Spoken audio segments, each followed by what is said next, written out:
Peterborough's community radio station, Salam Radio, 106.2 FM. Good evening and Assalamu alaikum. You are listening to Salam Radio 106.2 FM, streaming live on Facebook, YouTube, Twitch and X. I'm your host Akil, and this is Friday Night Prime, your Friday evening chat show, bringing you conversations that matter. Tonight we have two brilliant guests joining us. First, live in the studio, we're welcoming Anita Naya, here to tell us about the incredible Platformer Festival happening across East Anglia with powerful events here in Peterborough. Then later in the show, I'll be joined by Abrar Afzal, UKM's National Mosque Open Day Coordinator, to talk about this year's National Mosque Open Day, where mosques across the country open their doors to welcome neighbours and communities.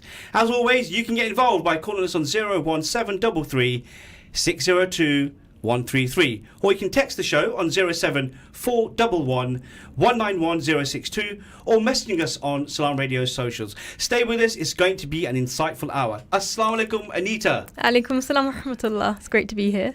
Likewise, it's so nice to see you. Welcome to Friday Night Prime. How are you this evening? Yeah, good.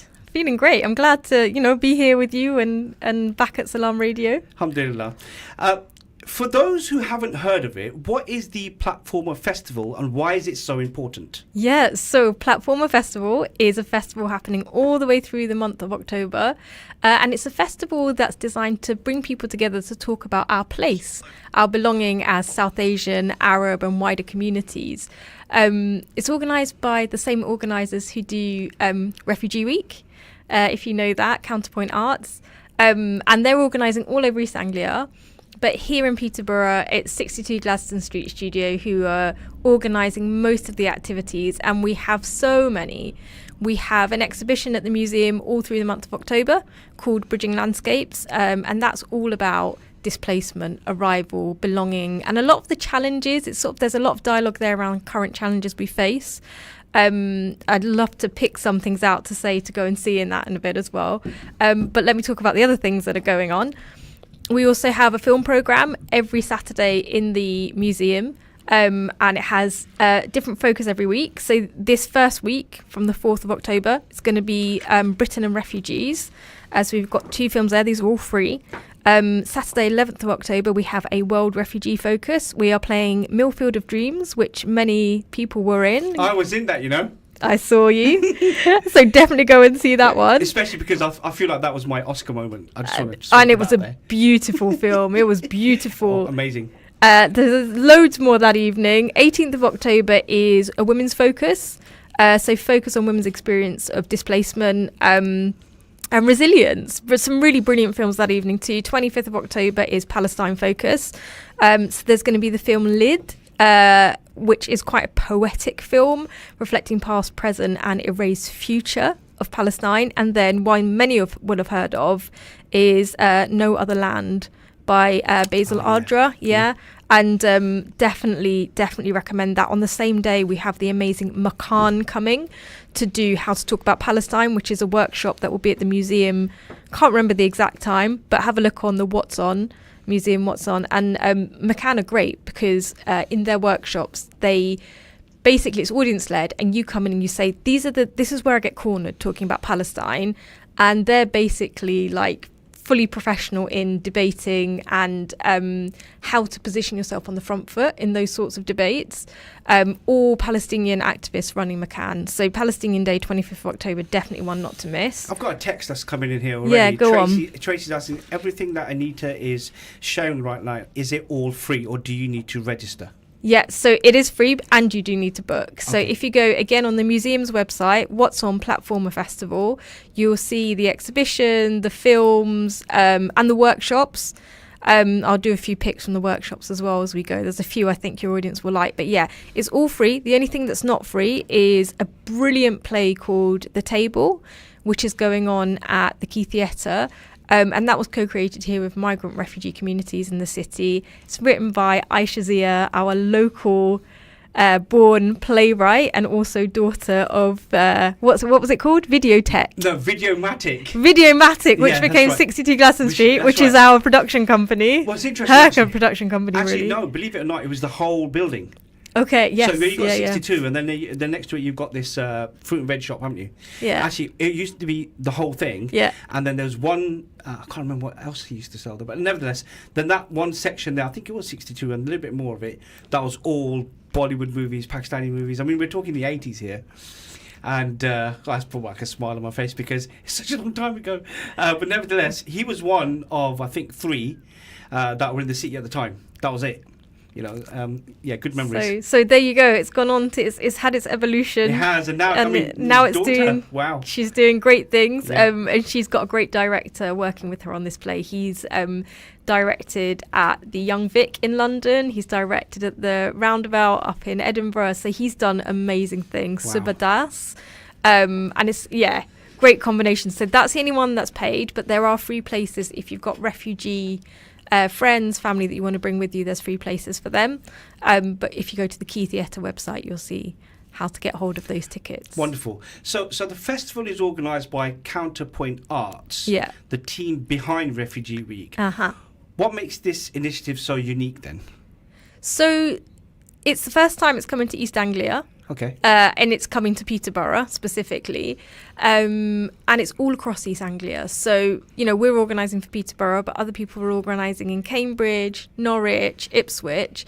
And it's a really important initiative to help those of us who are from, first, second, third, even fourth now, migrant backgrounds, and refugee backgrounds, to have a space where we can actually have dialogue with the rest of the people in our communities on the basis of them learning and being educated about our experiences, be those historical, our parents' experiences, or our present experiences. And all of those, by the way, are represented through the different workshops and exhibitions. That is amazing. Yeah. As you were saying that, I was thinking to myself, actually, there's not enough of this, is there? There's not enough of a conversation between new arrivals, those who are established, sharing journeys, and seeing... I mean, of course, some of the journeys will obviously now be different because people are now coming to the UK, in positions where it's life-threatening. It wasn't like that before. In the 60s, we were asked to come here.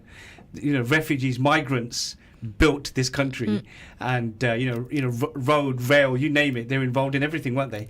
And I was just picturing that. You're right, and it's heartening actually to learn that this is taking place because there needs to be more conversation. Yeah, and all of these different exhibitions, there's so much going on. I can't say it all, but people will see if they look at the what's on. There are so many different ways to have that dialogue, that conversation. There may be people in their lives that they want to bring with them, friends, colleagues, people they work with, who they maybe just want to share a little bit of their lived experience.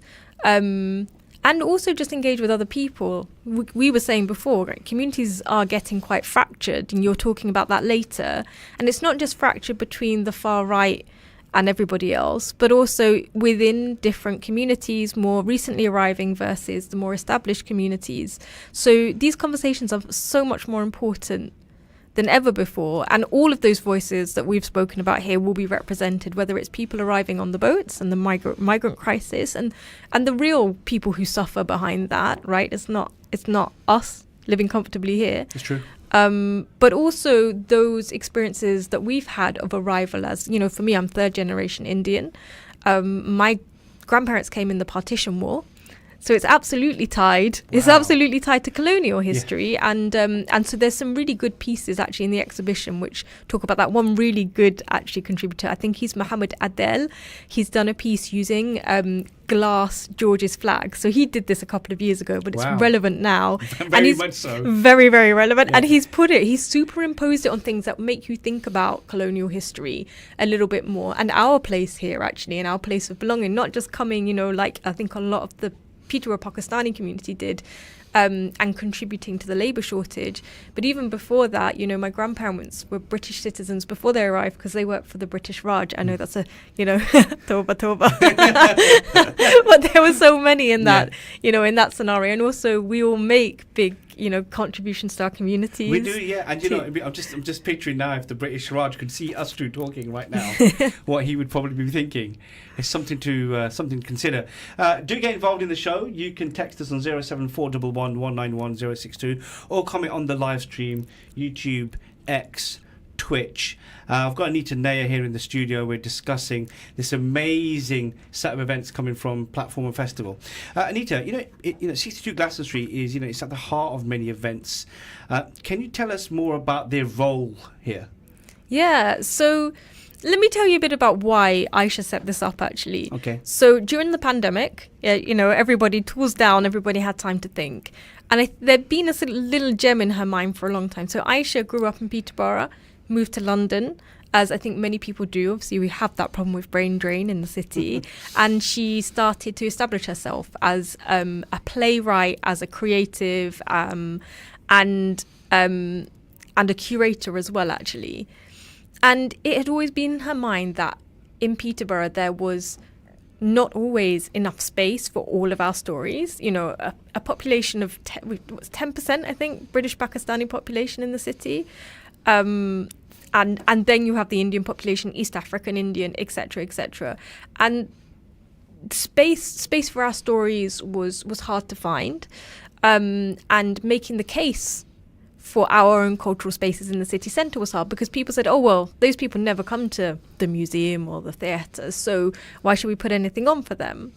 And so she set up her own gallery. So she repurposed that Bollywood video shop of her father's and she turned it into a gallery. Yeah. So she had an open gallery space. There were residents there. I actually remember going to when it opened. You did? Yes, I was there. Yeah. So I was there with a friend of mine. I do recall, actually. Yeah. What did you think of it? I enjoyed it. It was nice to meet her as well. And I can't remember. There was another person there. And my friend's daughter was working with her. That's right. Amir's daughter. That's right. There. Yeah, she was working with her, and we enjoyed it. I think we also got some free food. I thought I'd just put that out there. Yeah. It was really nice, though. It was really, really nice to see. But yeah, sorry, I interrupted you. Yeah, sorry. The free food's got me going as well. I'm like, when are we doing that? You need to speak to Aisha. That's the problem here. Yeah. No, we all love a bit of free food. We do. So she set that up after the pandemic had sort of done its thing. She actually started thinking along the lines of, should we now start to make the case for taking up some cultural space in the city centre and creating spaces for dialogue about who we are and our part in this city and its growth. And that's where we met. So we were introduced at that point because I was already doing some producing stuff. If you guys remember from a long time ago, I used to run something called Soul Food Productions that did a bit of that in the poetry world. And so we kind of got together, and I've been supporting her ever since, really, as a communities-based producer. And this was really born. Platform has come out of a few years' worth of work. So 2 years ago, we did a co-creation project, right, where we got together really actually quite influential people from migrant refugee backgrounds, whether be that they came on the boat but they had an artistic background or a sports background, whether cultural background where they came from, or be that people who were established in setting things up in the city. And we said, if you were to create a play about arrival and belonging, not displacement, arrival and belonging, our place in the city, what would you want the audience to know? What do you want them to see, hear, feel? What's the emotions you want them to go through so that they understand that experience, right? So as a starting point for dialogue. And out of that, she produced the first play, which was called Project O. It was like a test play. A year later, we did the same thing. We spoke to the same kind of people, different group, the same kind of people, here and in Bournemouth. And a second play came out of that, and that was called Refugee. And that ran last year, the week of the riots, actually, as it happens. Really? And it went up to Edinburgh the week after. Okay. And she has now redesigned that play again. She said, look, we know what went well, we know what didn't go well, and I now want this to go everywhere in the country. So she's now designed a play that's designed to come apart and go back together again. The director's in charge of doing that in different parts of the country. So the director can go, okay, I understand my area. I'm in conversation with these communities in my area. And here's how I want that play to go here. Here's the conversation I want us to have. So it's now called The Table. Oh, right. Okay. Do you get The Table? I do. I get it. Yeah. Like, it's a place for us to come together and talk. And so I'm really excited to see we're having that in Peterborough with director Super Das, who's actually from up north. And so I'm really excited to see that 16th of October, I think that's starting. And And also what we've been doing the last few years is putting stuff on for Refugee Week. We've done a lot around Palestine in the last few years for obvious reasons, and awareness raising, but also having residencies for young refugee and first, second generation migrant artists who don't usually get that. So some funding, some investment. We've done it with people like Peterborough Presents and Metal Culture. So we've done it alongside other production companies here. I'm developing young artists who can then take the stage at Refugee Week. And that's evolved then into working with Counterpoint Arts for a few years, and into us doing the main part of the production for this platformer. Amazing. So, yeah, Amazing. there's the history. What a journey. Yeah. And what a journey.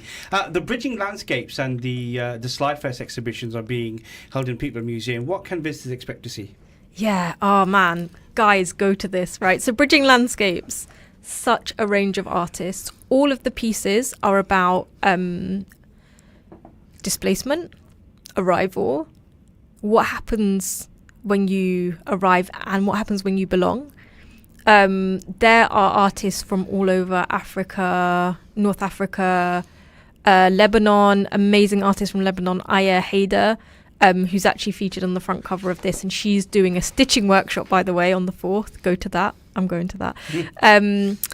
There is Mohammed, who I spoke about earlier with the glass St. George's. There is a South Asian focused artist too, and it's a whole range from displaced refugee to second, third generation. So lots of opportunities of dialogue. Slidefest. Absolutely, guys, please book Slidefest. At the moment, Slidefest is the only thing that hasn't started booking, and I really recommend it. It's like Bridging Landscapes, but through photography. So we have 4 different photographers with 4 different journeys that they've documented, and it's in a kind of slideshow format. The curator is from Dubai. He's coming over for it, and it's beautiful. It's powerful, so powerful. It's so impacting, and the 4 different photographic styles tell their own stories as well. Without ruining anything, I would say if there's if you're coming to see the exhibition, come on Slidefest Day so you get both. Because so powerful stuff, yeah. Okay. The festival has some fascinating workshops like stitching with Aya Haider and foods from home. What kind of response do these workshops get from communities? Yeah, pretty good actually. So just why I was saying, start booking now. So at the moment, stitching with Aya Haider, definitely.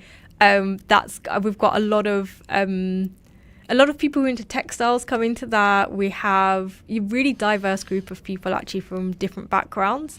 We've also got a peer mentoring workshop, and these are really good actually. We've got a few mentoring workshops for people who would like to dabble in creativity, art, who want to develop themselves as artists. Amazing. 5th of October, definitely book that. And then the other one that's coming up, really, really important one for the students here, is Lunch with the Aziz Foundation. They do scholarships for Muslims wanting to go into the media, arts and public life. So with that, what kind of opportunity do you expect to open if you were to take part in the Aziz Foundation scholarships? Yeah, so that one is a roundtable lunch. Okay. And so there you go, free food. You got your free food. What day was it again? Yeah, go on. Head down there, be a student. 18th of October, that one. Do you think I could get away with it? Yeah, you probably could. Well, they actually accept adult students as well. So I've had friends who've taken the scholarship. So if you're a student with either an aspiration to go in those areas, or you might be a postgraduate and you've had this idea and you think it's so important to the Muslim community. So a friend of mine did this. She's a psychotherapist and she's looking at post-colonial generational trauma. They funded her, right? So if you have a niche that you want to go into, as well as if you're in those 3 categories, just have a conversation with them. If you've got questions you're not sure it's for you, then you should go, because that's the opportunity to ask questions. Amazing. You've also got the Muslim Girls Fence project, which is such a creative confidence building initiative. How does it help participants explore identity and belonging? Yes. Oh my gosh, I saw guys! your hand. If you're watching on the streams, I was watching Anita's hands go in the air. I thought there was about to be a fence off. I got so excited. So Muslim Girls Fence, it's 12 plus, but we had a whole range last time, 12 to like 20, whatever. I think there's even someone there who was 30. And this is sponsored by British Fencing with an amazing organisation in London called Maslaha. They do stuff all over the country. And they basically designed this so that, they do the fencing with the swords. It's like an outlet for girls and women just to, fence it out. Get involved, yeah. Yeah, and then they have different conversation topics, and they're all about like what's our place in the society, how are there issues that affect your confidence? What are those? And how do we deal with those? So it's kind of like it's so confidence building. And my nieces actually went. I hope they're listening. I'll send this to them. They loved it. So it's way beyond the fencing, isn't it? It is character building, trust. Release. Absolutely, that trust. Building confidence, like so. Of course, some people may find it difficult to just start new relationships. So it's a great opportunity for young people or young girls or girls in general to come along. And you don't have to be Muslim, do you?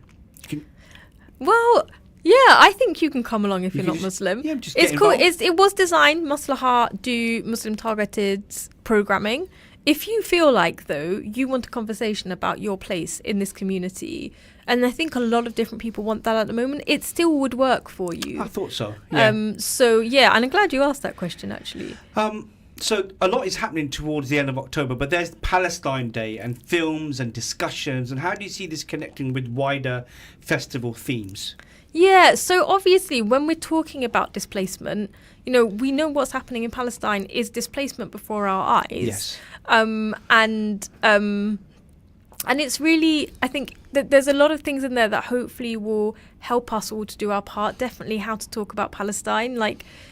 I highly recommend that, because I think it's when you come up against those people who are not in the community, who don't agree with you and maybe have taken lines from somewhere else or, certain narratives that they've picked up and are not seeing the absolute disparagement of international law that's going on before our eyes, then it's important that we have the responses as well. I agree with you. I think we're living in a world now where there's a lot of lazy learning, is how I'm putting this respectfully. Someone will just take source A and won't look at B and C and try and have a more informed opinion and then think for themselves. Yeah. We've lost the thinking for ourselves, unfortunately, because we're using social media to such an extent now that the very first thing, that's got to be true. But what we're seeing with our own eyes, Israel has banned journalists. That just says everything. That's coming up in my next show. This is so. What you're saying here is by attending those discussions, you can learn and think for yourself in that type of environment where there's going to be open conversations. Yeah. And perhaps there are some things that you're unsure about, and this would be a good place to come and learn. That's also true. And I think the really nice thing is, so Sarona Bedouin, who is going to be running this, she has such a kind way about her, but she's also very fact-based. She's historic, she's very historically factual in her approach. She also gives you a good grounding for, you might say something and you find that actually when you are making an argument for us to be writing to our MPs or, doing whatever action it is. Doing something. Beyond just looking at something on your phone. Yeah. But, I'll be honest with you, there are a lot of people out there who actually want to do something. Yes. And they want to do something more than just talk about it to like a family member. They may want to donate to a charity, but in this instance, what we're saying here is come along, watch a film, get involved in the discussions, and connect with other people who are there. Perhaps you'll learn from each other and walk away and have an opportunity to be part of something bigger than yourself. Yes, absolutely. And I think that was a really important point, because even the films that day, those are both very deeply informing films, and they can't help but make you think about what's happening. Yeah, but I won't lie to you. When you mentioned the name of No Other Land, I became quite emotional. Even now, I have goosebumps, because No Other Land. I mean, I've never seen anything like it. It's incredibly Seriously, powerful. it's very emotional. Yeah. And it makes you think, how blessed we are that we're here. Yeah. But with that, we also have a responsibility to do something. And the bare minimum is stay informed and make dua. That is the bare minimum. But no other land. I mean, even now, I've got goosebumps. And there may be people also who you know in your life who are not as informed, and it's a good opportunity to bring them along as well, and give them an insight into what's happening. Yeah, absolutely. You're right. This is and perhaps by them attending that opens up a question or a situation for them where they will actually think, okay, I have a more informed opinion outside of what I'm looking at. Anita, can you believe this? We've run out of time. We've run out of time. I can't believe how quickly this show has gone with you. I've really enjoyed talking to you. But finally, Anita, could you share with anyone listening tonight, how can people in Peterborough get involved or attend these events? Yeah, so first of all, go along to the museum, pick up your programme. They look like this. There we go, cameras. Yep. Beautiful programmes. Yep. Second of all, you can go to the museum What's On page and scroll down to platform events. When you're in there, scroll down again. You've got all your workshops in there. Book before they book out, because they are booking up. And the Key Theatre for the table, the play, which also high recommend. Wonderful. Thank you very much. Stay tuned to Salam Radio after this short ad break. It's healthy, nutritional and halal. It's The Lads, your first choice for burgers, pittas, wraps and flame-grilled lamb chops and peri-peri chicken. Now with 5 fantastic new flavours, plus sides, grilled salads and milkshakes too. Open daily from 11:30 until 11 p.m. Call in at 15 Cowgate in Peterborough. Order for collection online at thelads.co.uk or by calling Peterborough 562287 or place your Lads delivery order at ubereats.co.uk. Craving top quality fried and grilled chicken without the high price tag? At Sam's, we make every bite unforgettable. From juicy chicken to mouth-watering burgers, taste why we're the best in town. Visit us at our brand new restaurant at 33 Westgate in the city centre or our second spot on Lincoln Road. Prefer delivery? We're on Just Eat, Uber Eats and Deliveroo. Sam's, serving up amazing chicken across the UK for over 30 years. At Cake Inn, all our cakes and slices are freshly baked for that delicious taste. At Cake Inn, we bake 100% vegetarian and halal eggless fresh cream cakes. Delicious flavoured cakes for birthdays and weddings, ceremonies and all other occasions, with free customised messages, even balloons and candles too. Order for delivery or collection from Cake Inn, 489 Lincoln Road, PE1 2PE, and your cake could be ready within 2 hours. Find out more and order online at cakein.co.uk or call 01733 496 584. Ayada Care Limited provide quality and compassionate care at home support services, respecting the cultural, linguistic and religious backgrounds of those we care for. We find out exactly what our clients need, then match our trained Ayada staff to meet their personalised yet affordable care plans, promoting independence and mental health well-being. Call 01733 666 801 to speak with registered manager Iqbal Manji or visit ayadacare.co.uk for details. Craving authentic Desi flavors? Look no further than Desi Restaurant. From midday until 1 in the morning, enjoy our homemade specialties that will transport your taste buds. Indulge in tantalizing papri chaat and savor the rich Chersi Kadahi. Treat your friends to our fresh 1 kilogram Chersi lamb handi. Plus, get 2 12-inch pizzas for $11.95. Located at 298 Lincoln Road, we deliver from lunchtime until 1 a.m. Call 01733 555 795 now to order and experience Desi Restaurant's flavors. Do you own a restaurant or takeaway?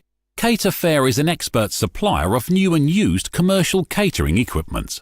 Visit caterfair.co.uk for quality equipment on sale at the lowest prices, or call us on 01733 310 115 or visit us at 11 Royce Road, Fengate, Peterborough. Turkish Restaurant Peterborough. The name says it all. It's the restaurant in Peterborough that serves amazingly mouth-watering halal Turkish cuisine, including delicious kuneva and baklava desserts. At 1253 Borges Boulevard, Turkish Restaurant Peterborough's the place to dine with family and friends or order for collection to enjoy at home. Call 01733 307076 or view online at turkishrestaurantpeterborough.com.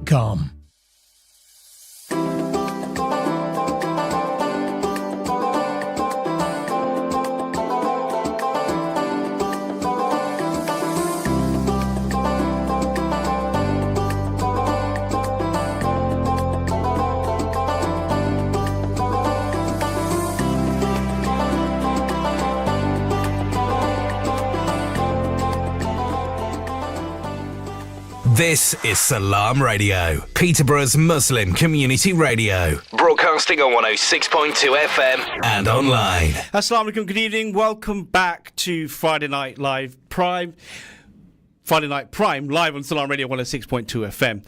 If you've just tuned in, actually, you've missed an awesome conversation that I've just had with Anita Naya about the Platformer Festival 2025. Do catch up on social media. But now I'm joined by Abrar Afzal, UKM's National Open Day Coordinator, to talk about this year's National Mosque Open Day, where mosques across the country open their doors to welcome neighbours and communities. Assalamu alaikum. Wa alaikum assalam, Akil. How are you? Alhamdulillah, brother. How are you? Oh, well, thank you. Thanks a lot. Thanks for having me. You're most welcome. This is an honour, actually, for myself. For those unfamiliar, what is National Mosque Day and how did it begin? National Mosque Open Day is basically, obviously, as you know, that there are a number of mosques around the country. And we are living within the communities where people have other faiths or no faiths. So the purpose of a mosque is to provide a place for worship and social activities. They are happening in the mosques as well.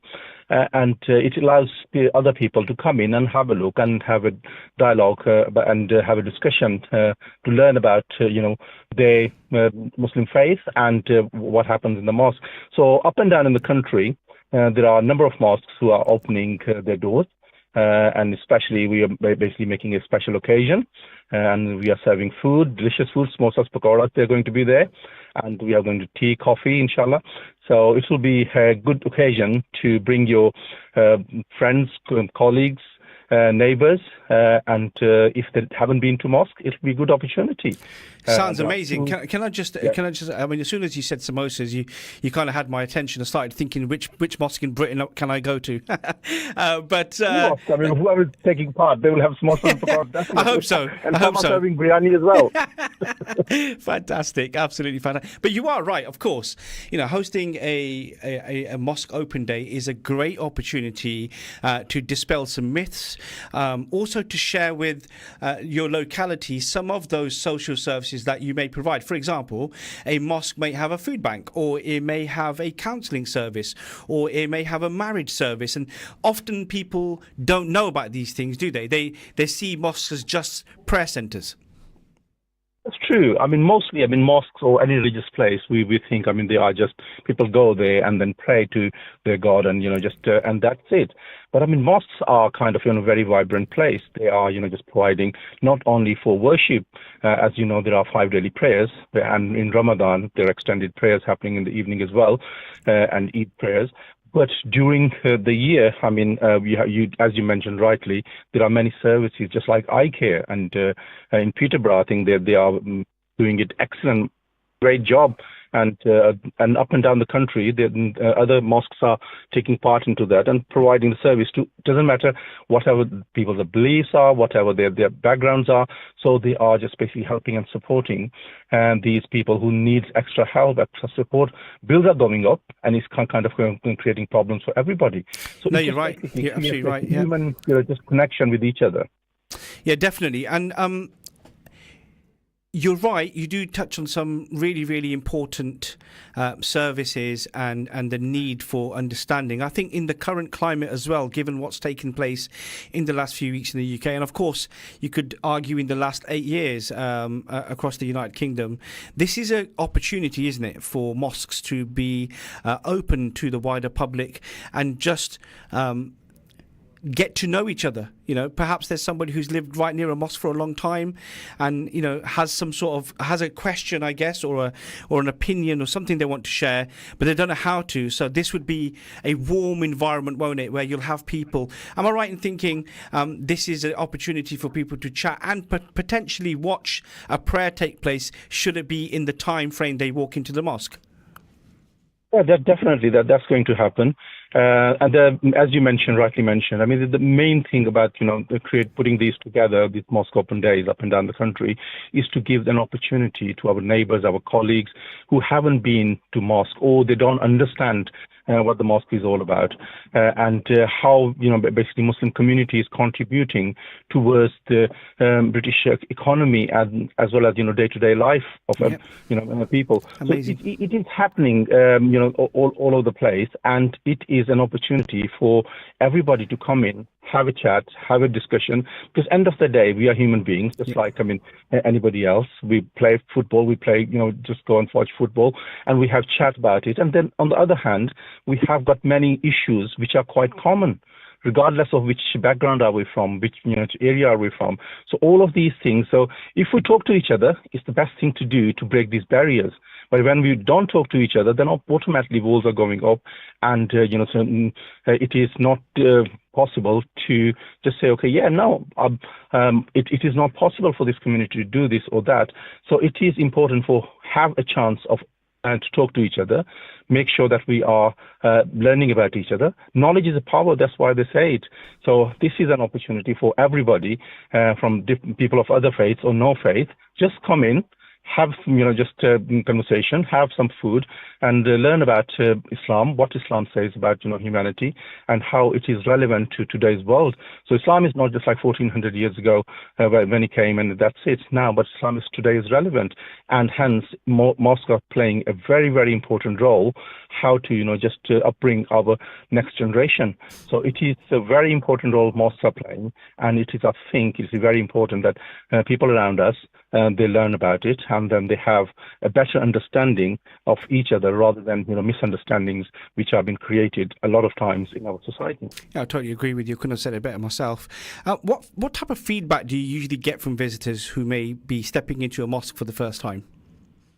Oh, excellent. To be honest with you, we have had excellent feedback, because the thing is, when you come into the mosque, you are greeted like a guest. You are basically greeted like just a colleague. So it's just that gives so straight away it just breaks that barrier. Oh my God, who these Muslims are, and people are coming from different backgrounds, and they are basically saying, oh yeah, we didn't know about this. How why the mosques are here? What role they're playing, and they could see and they could feel the environment. What is happening in the mosque, and they take away the hope. Yeah, there is a light end of the tunnel. Yes, some people are coming in, and they are having kind of, just, oh my God, I'm going through a difficult time. But when they come to the mosque and they spend some time with other people, they feel, comfortable. They feel, they are amongst, their own neighbors, their own, kind of friends. So that is the feedback. And secondly, the services we provide in number of mosques. I'm not saying in every mosque provides that. In number of mosques, just like eye care, you are greatly involved in. We have got Eye Aspire, where we are helping and supporting youngsters and youth work, and so many other things. And when they learn about these things, they are kind of, oh my God, we didn't know that. And some of them, they are basically becoming part of our voluntary group. So they are taking part in it. So feedback is excellent. Amazing. And you are right. I mean, with the eye care team here in Peterborough, we do have non-Muslims in the team as well. And because at the end of the day, eye care, it looks at humanity. Our role here in the United Kingdom is to help as many people as we can within our localities. And in many cases, people don't realise or don't know, actually, this service is born out of a mosque. And I can tell you locally, we actually on every Sunday, we open the doors. They have access all the way to the main prayer hall where we have our food bank, and it's a really nice experience. And people do ask questions. Oh, what do you do here, and so on. And it's a really wholesome experience, and I feel like it has a greater impact for understanding, which is really important given the current climate. Can you tell me? That's the whole thing, isn't it? Absolutely, yeah. Yeah, that's the whole thing. We're bringing the communities together so they can talk to each other, to break barriers, and it helps. We live in the same society. I mean, whatever is having an impact on me is going to have an impact on my neighbor. Yeah. So it's going to have an impact on the people who are living around me. Yeah, we just have the bottom line here, isn't it? Is that we just have a different faith. We're all paying bills. We're all eating similar food. We all got the same football team or otherwise. And you're absolutely right. It comes down to the fact that we have a different faith and we're willing, happy, and open to share it with you, and so that we get an understanding from both sides and and how that fits in today's society. But can you tell me? What role do young people play in making the open day a success? Young people are very keen, to be honest with you. It's just I'm here at the moment in Sparkbrook in Birmingham, and their open day is tomorrow. And I was basically part of their WhatsApp group. The way in these days, communication is happening in the so they're quite young people. They are coming forward. They are just putting the whole together. They are inviting their colleagues. They are inviting their friends. And they will be helping tonight to put the place together, posters, leaflets, and everything. And then that helps them to basically grow, and then they help them to understand how the society works, how they can help and support other people. So from youth point of view, they are pretty active here in this Sparkbrook Mosque. Mashallah, that's very heartening to learn from you. For people who may feel hesitant to attend, what would you say to encourage them? One thing is I fully understand that people are hesitant because it's totally, when you're going somewhere else and you haven't been there, and in case people who are listening and they don't know any Muslim or they don't, nobody's there to take them to the mosque, I would encourage them to come. Right, there is nothing to worry about. There's nothing to fear about. Everybody is right, as I said. Muslims are human beings, and whatever question they have, they can ask. That's the good thing about it. There will be sisters, there will be youngsters, there will be elderly. So different group of people, they will be there. So any question, doesn't matter whatever the question is, regardless of it doesn't matter how hard it is. If you're thinking, just come and ask. That is the good thing about this Mosque Open Day, is to give the opportunity to have a discussion, to have a dialogue, to have an understanding of each other, and there's nothing to fear about. Right? Nobody's going to say, okay, no, you can't come in. But come in. Right, and just introduce yourself and just say, look, I'm here to. There will be somebody anyway, mosques who are taking part in this Mosque Open Day. But other thing is, if somebody wants to come in and it's not this 4th and 5th of October, they can come any day. Just go to the mosque and just let them know that they are here to learn more about mosque and Islam and everything. So people will be, just coming forward, and they will be very happy to answer the questions. So nothing to worry about, nothing to fear about, and it is a very good environment. As I said, most of the pakoras are going to be there, biryani in some cases, and tea and coffee. So, and we can talk about the weather, we can talk about the football, we can talk about, education, we can talk about our problems and issues. It is common thing. It's like, come in and just visit. And if anybody is hesitant, I would say just come in and just break that barrier, and then you will meet lovely people of your Muslim community. Fantastic. Finally, actually, in fact, I've just got a text coming from Tracy. Tracy's asking, how can we find out which mosques are taking part in this across the country? Right. There are a number of ways, Tracy, you can find out. One thing is you can just email us on do@ukim.org. So do@ukim.org. We can, pick your email up, and then we'll let you know. Just let us know where you live, and we will give you the nearest mosque. Or you can go to visitmymosque.org. There will be a list of different mosques who are doing Mosque Open Day in October, 4th or 5th, or different days, probably a bit later. You can find out there, or you can visit gainhope.org. So different ways of reaching out to us, and we will be more than happy to help. Or you can, just let Brother Akil know, and then we can, just find out where you live, and then we can find out which is the nearest mosque for you. Yeah, of course, you can get in touch with Salam Radio. Tracy, thanks for the question. I appreciate that. Abrar, thank you so much for your time this evening. This sounds exciting, and I'm looking forward to attending our local mosque, which is taking part in this as well. I believe it's going to be the 5th of October, and I'll have the chairman of the Joint Mosque Council with me here in the studio on the 3rd of October. We'll be having a conversation, and a few other people joining us for that as well. So, Abrar, it's been an honour and a pleasure to speak to you this evening. I really appreciate that. I hope it goes well for you this evening at Sparkbrook and all the other mosques that you're involved with.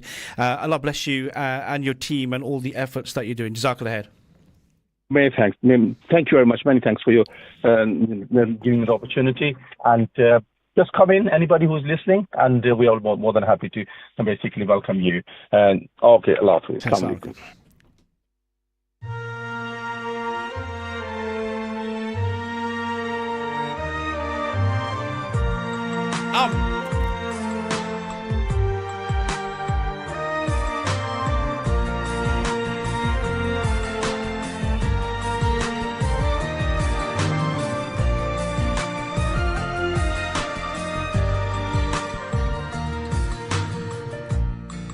When you're searching for the light and you see no hope inside, be sure and have no doubt He is always close to you.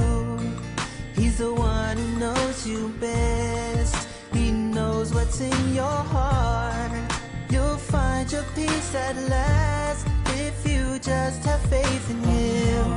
You're always in my heart and mind. Your name is mentioned every day. I follow you no matter what. My biggest wish is to see you one day. 'Cause I believe,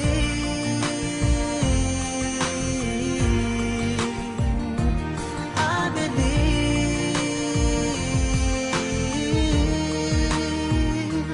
I believe.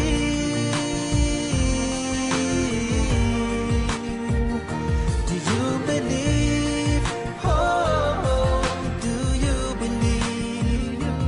I believe in a man who used to be so full of love and harmony. He fought for peace and liberty, and never would he hurt anything. He was a mercy for mankind, a teacher till the end of time. No creature could be compared with him, so full of light and blessings. You're always in my heart and mind.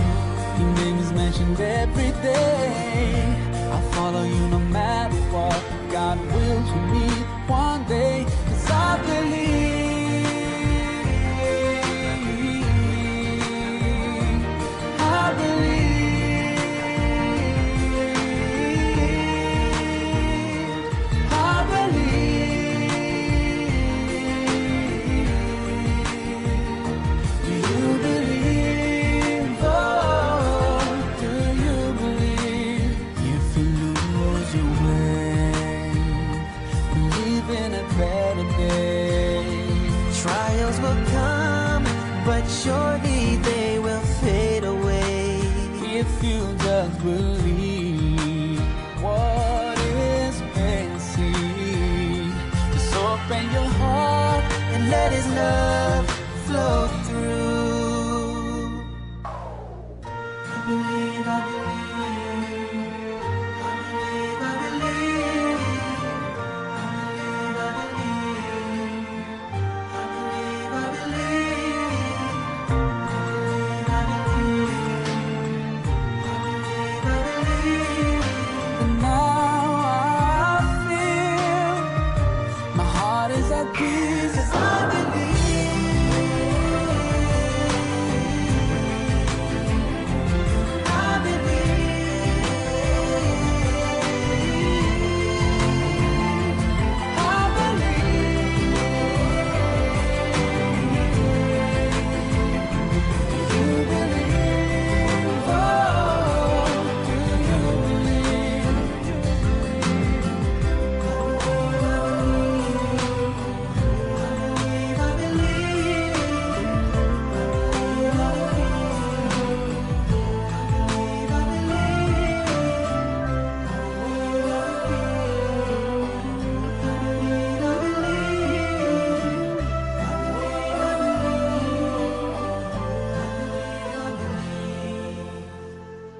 Mashallah, that was I Believe from Irfan Maki, an absolutely awesome nasheed. Always gets me. I don't know about you. Do let me know.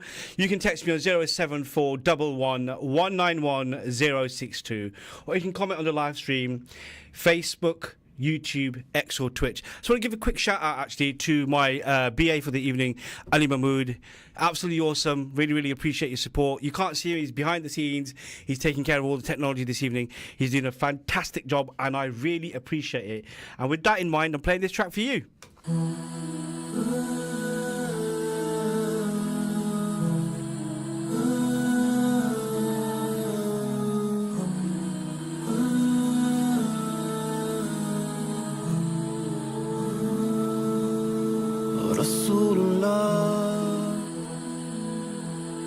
Rasulullah, you are the only one, the messenger. And when life gets hard, you know it can get hard sometimes. You are the only one I will follow till I die. I keep your sunnah inside my soul. Pray it stays with me till I get old. Though the times will keep on changing, hearts will still be craving peace inside their soul. So I will pray that Allah will keep me on the straight path, holding me close, I'll never stray back. Keeping him deep within my soul. Just wait for me to come home. Rasulullah, Habibullah, you are the way, the light we try to follow. You are the peace we need. Remember that with every hadith I read. You taught us our deeds are all we take with us when we die.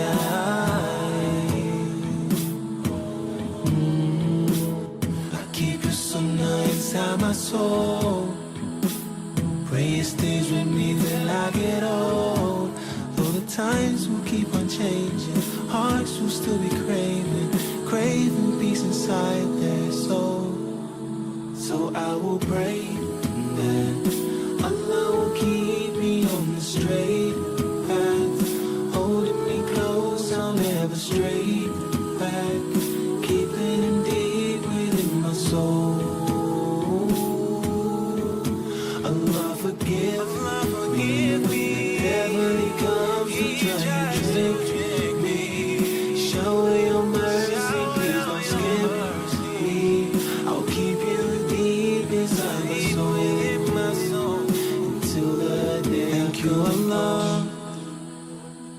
When I was broken and you fixed me. When I was lonely you were with me deep inside my soul. Wait for me to come home. Subhanallah, that was Home by Khalid Siddiq, dedicated to Ali in the studio, and I'm going to be leaving you this evening with one of my favourites. Thank you for your company this evening, and thank you to my guest tonight, Anita Naya, sharing the exciting programme for Platformer Festival, and Abrar Afzal highlighting the importance of National Mosque Open Day. If you missed any part of tonight's conversation, you can catch up on Salam Radio socials, where the show will be available to watch again. Now, don't forget, you can always get in touch with Friday Night Prime by emailing us info@salamradio.co.uk. If you have a story or you want to share, do get in touch with us, and we'll be happy to discuss that with you. I'm Akil. This has been Friday Night Prime on Salam Radio 106.2 FM. And until next week, take care of yourselves and each other. Assalamu alaikum.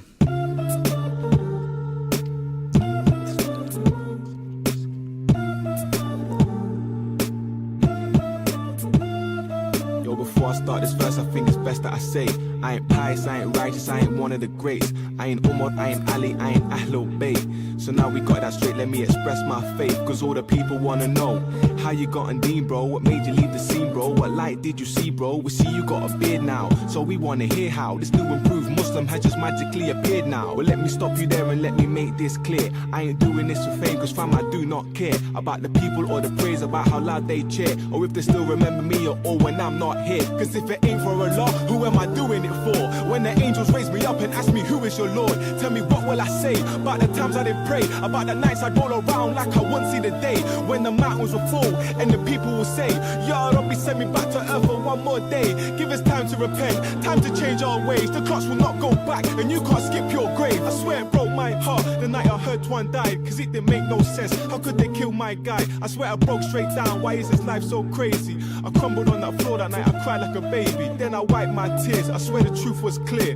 This life is temporary, just a couple of years. But then where do we go? God, tell me, what do we do? And don't tell me that I'm crazy, cause you're thinking it too. So I took my time, I had to study the truth, cause everyone was telling me that their religion was true. So I looked in deep, it's like my heart was numb, but a light was coming out saying Allah is the one, and he ain't no man, a human ain't my savior. I don't pray to the creation, fam, I praise the creator. I'm trying to tell my cousin when I visit the pen, I'ma bring him a Quran next time I visit again, cause it makes me think, how does a heart get clean? So many man that go to jail but somehow still find a deen, and it ain't by chance, there's no smoke in the screen. When you put a man in darkness, then the light can be seen. It's like I think about my brother when I cry and I pray, cause I'm trying to give him dawah, trying to show him the way, show him party ain't it worth it, tell him You're more listening every day. to Salam But then it Radio, gets to a and it's point now when time my walking for you Maghrib Azan. This Azan is sponsored by